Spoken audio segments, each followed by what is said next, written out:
Hi everyone, it's Rachel here from Boost Education. So we're going to be looking at interview preparation and how you can best prepare yourself for the interview. So you've created your resume, you've done your cover letter, and you've got your selection criteria all done and you've sent it off. So now what you need to do is be prepared for that phone call and that call-up interview process. So what we're going to be looking at is how you can best prepare yourself, and you can't go past role play.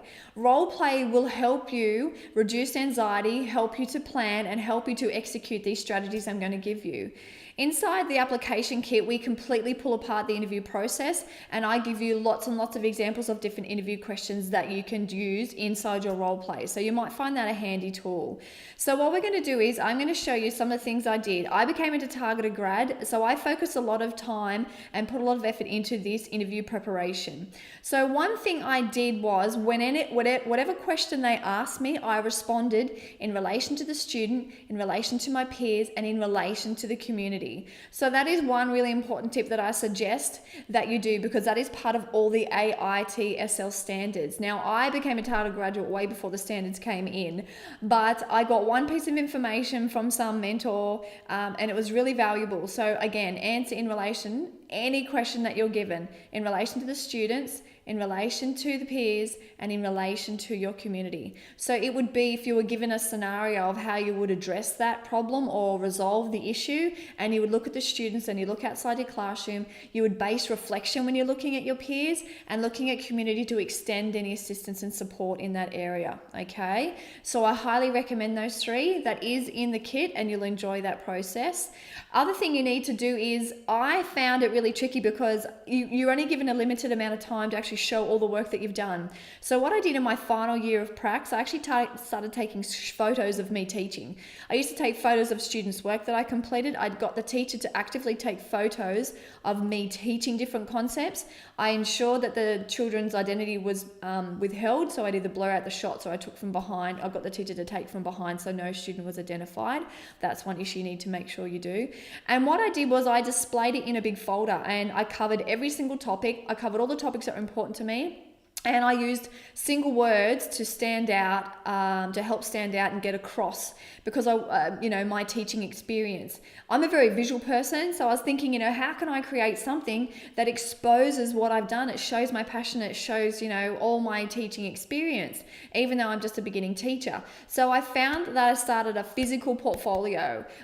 Taking a screenshot, I go straight into my videos and I save everything into a folder. I'd actually open it up and save into a folder. And then when I got home, I printed it out. I actually printed it out and cut and pasted it, okay? It was a physical folder I took with me. I didn't make this a digital product. And having the folder on my lap, it actually created a little bit of intrigue for them. That was sort of like, oh, what have you got there? And at the end, they were asking me all the questions, and then it came to, is there anything you'd like to say? And this opportunity is very much opened at the end of all of your interviews regardless. And this is where I said, well, I thought of a way to sort of show you what I did. And I showed them the folder and they went through it. And I'm pretty sure that got me over the line and got me a targeted graduate position. So I was highly thrilled at that.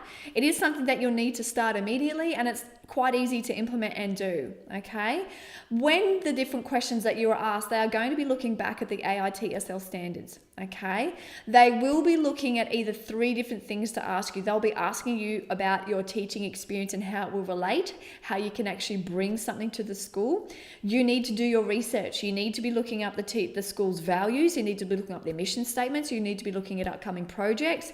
You look at how to align yourself with the school. Schools are looking for teachers that are pre-aligned with them, okay?